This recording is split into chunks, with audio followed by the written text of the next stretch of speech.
Hello everyone, কেমন আছো তোমরা সবাই? So welcome to my mini vlog. তো এখন থেকে আমি ভেবেছি আমার চ্যানেলে ছোট ছোট করে মিনি ভ্লগ তোমাদের সাথে শেয়ার করব। আমার লাইফস্টাইল ছোট ছোট মুহূর্তগুলো তোমাদের সাথে শেয়ার করব, কেননা সেটা একটা পুজো বাড়ি দিয়েই শুরু হোক। তো আমি আর আমার একটা ফ্রেন্ড চলে যাচ্ছি চাকলা ধামে, হ্যাঁ, লোকনাথ বাবার পুজো দিতে। আমরা যারা প্রপার সিটিতে থাকি, তো এই জিনিসগুলো কিন্তু আমরা এখন আর দেখতে পাই না। এত সবুজের মাঝে দেখতে কী না ভালো লাগছে, তাই না? এই মন্দিরে যাওয়ার পথে এই সুন্দর দৃশ্যগুলো পড়লো।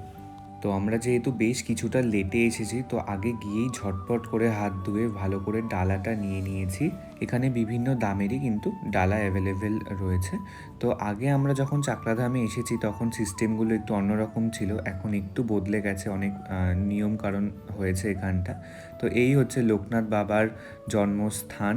তোমরা দেখতেই পাচ্ছ কতটা সুন্দর এই মন্দিরটা, যথেষ্ট শান্তির একটা জায়গা আমার বলে মনে হয়।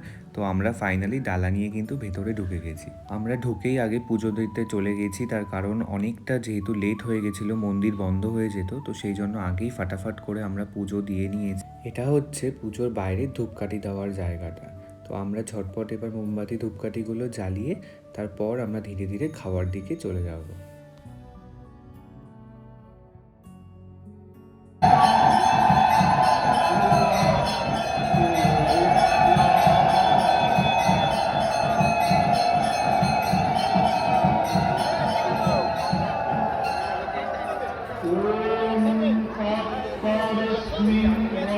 তো আমাদের এই পুজো দেওয়ার জাস্ট শেষ হলো, কিন্তু তোমরা মন্দির দেখতেই পাচ্ছ। এবার আমরা জাস্ট ভোগটা খাবো, খেয়ে তারপর বাড়ির দিকে রওনা দেবো। তো এই হচ্ছে বাবা। তো তোমরা দেখতেই পাচ্ছ, এখানে আসলে সত্যি কথা বলতে আমার প্রচণ্ড মন ভরে যায় এবং আমার মনটা যেন অনেক শান্ত হয়ে যায় এখানে আসলে। এখন দুপুরের অনেকটা টাইমই হয়ে গেছে, তো সেই জন্য সব ফুল টুলগুলো পরিষ্কার করে এখন মন্দিরের গেট বন্ধ হয়ে যাবে। তারপরে ধীরে ধীরে আমরা খাবারের লাইনে দাঁড়িয়ে পড়েছি। বিরাট লাইন পড়ে কিন্তু এখানটা দুপুরের খাবারের জন্য।